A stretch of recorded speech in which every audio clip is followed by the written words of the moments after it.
Hey guys, welcome back to Pop Culture with Pat. Today it's time to talk about Netflix's Avatar The Last Airbender. After living in harmony for a millennia, the power-crazed Fire Nation led by Fire Lord Ozai rises against the world's other three nations, the Water Tribes, the Earth Kingdom, and Air Nomads in a play for domination.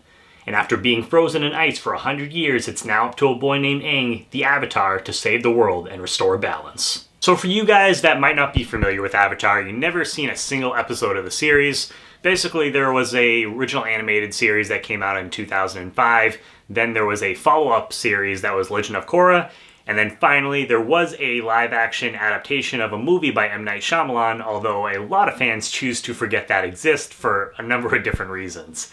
So for myself, I actually didn't see any of the animated series when they came out, first aired on Nickelodeon. I didn't watch these actually until several years ago.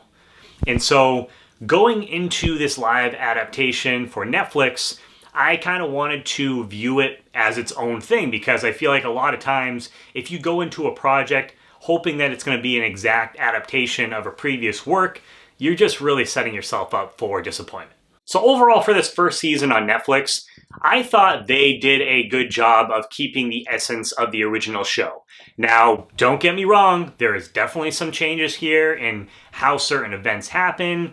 Characteristics for certain characters are maybe a little bit different as well, but there's also some things that have been added into the series or expanded on, which I really appreciate because again, if it was an exact adaptation, there wouldn't be any surprises. You would already know everything that's going to happen, and I'm sure there's some people that, enjoy that, and I do like seeing certain events play out, but I also like having some surprises, so I thought that was a really cool addition to this series, or at least this first season. And so for me personally, I was eagerly anticipating how they were going to handle certain events or what their interpretation of those events were going to be, and so for me it felt like it made the experience of watching this first season that much more enjoyable. Starting off, as far as some of the characters in the show, I'm going to go through a good amount of them. I'm not going to go into every single character that's in the season because this video we would be here forever, but we'll start off with Zuko and Iroh. I really liked both of them. I thought the bond, which is really important for their relationship, is there. And already in this first season, we get to see some nice emotional moments between those characters too.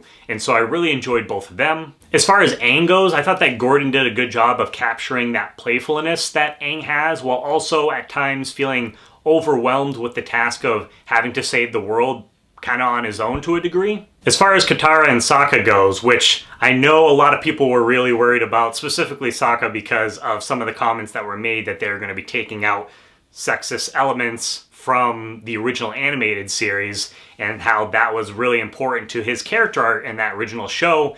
And honestly, I thought they did a pretty good job of handling his character there. There's definitely still elements of that in here, but at least in this first season, he's kind of dealing with, trying to figure out his place in the world and where he belongs because he feels he needs to be, this warrior to protect everyone. But as he kind of goes along this journey, he finds out there's other ways that he can protect, his people without necessarily having to be just a warrior per se. As far as Katara goes, I really enjoyed her too. That hopefulness that we know from the original series is definitely still present here.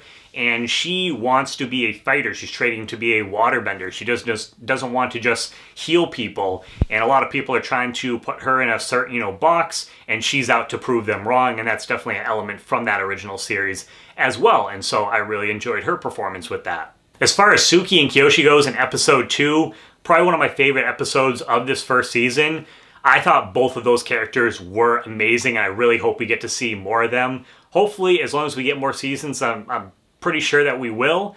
But as far as like Suki goes, her chemistry with Sokka, I thought they worked really well together. Great performance by Maria Zhang, I believe the actress who plays her. And then Kyoshi, I mean, man, what a way to make an entrance in the series. Especially that fight scene that she has.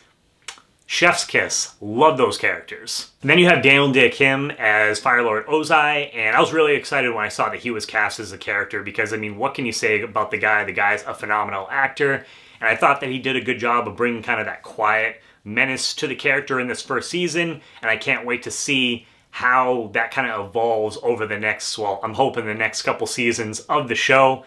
So he was great. And then we have Azula, which we didn't necessarily see her this early on in the animated series, and so we're just kind of starting to see hints at the character that we all know and love from the animated series, and I can't wait to see where she goes in the following seasons. Again, I keep saying following seasons because I'm really hoping that we get them, but I really liked what I saw from her so far, and just that her father pitting her against her brother, Zuko. And then you have Mei and Ty Lee again. Didn't really get to see much of these characters in this first season, but if you guys have watched the original series, we'll definitely get to see more of them in Season 2, Season 3. But the little bit that we did get to see of those characters, I thought that they nailed some of their mannerisms, at least in my opinion. And then the last character I'm going to briefly talk about is Jet, the morally gray character that people love to hate from the original animated series too.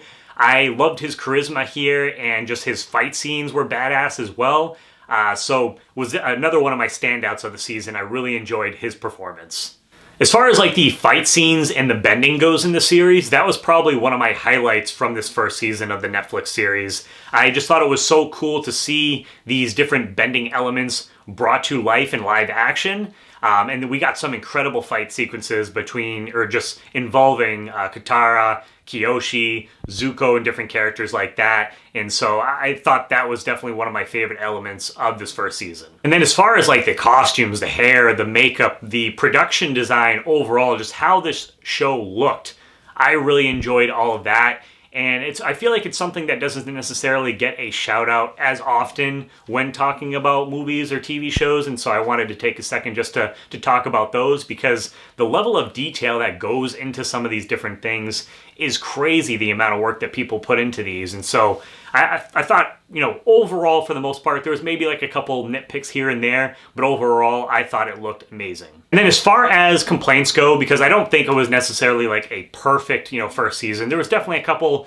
tiny problems that I had with it. So the first thing is just that is regarding the CGI.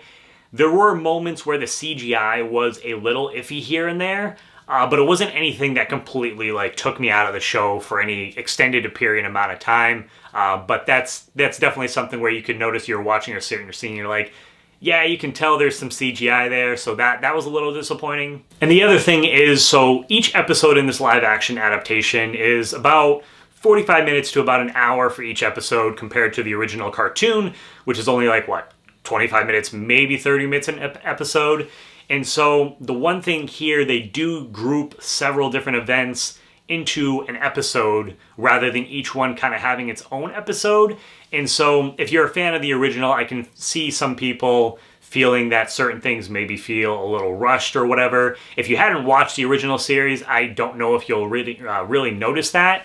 But that is just one small criticism. Again, it wasn't something for me that completely took me out of the episode or anything like that, or I felt like things were just totally rushed, but I do think that maybe they could have given some of those things a little bit more time to breathe overall. So again, just another kind of slight nitpick for me. Overall though, I really enjoyed Netflix's Avatar The Last Airbender Season 1. It was great getting to revisit these characters and this world as their own thing, and I really hope that we get more. So as far as the score goes, I'm going to give this an 8.7 out of 10. Have you guys had a chance to watch the whole series? I know it just dropped on Thursday, so have you had a chance to watch the whole thing? If you have, definitely let me know down below in the comments. And I also want to know, just because I'm curious, were you a fan of the original series, or was this your first time being introduced to the world of Avatar? So let me know down below in the comments. And also, if you guys are interested, I got several interviews with different members of the cast. Kiawentiio, who plays Katara in the series, Talia Tran, who plays Mei, and then I also have Yvonne Chapman, who plays Avatar Kyoshi. So make sure to check those out. I had so much fun talking to those guys. And I also just want to say thank you so much to everyone who has watched them so far, left a comment. The amount of love that those videos have been getting is awesome. Thank you guys so much. And yeah, stay tuned for more Avatar content, because I got some more stuff coming your way. And if you guys are new to the channel, please hit that subscribe button as well as the bell button next to it. That way you get notifications for all my new videos. Give this video a thumbs up. And as always, please make sure to check back for more Pop Culture with Pat.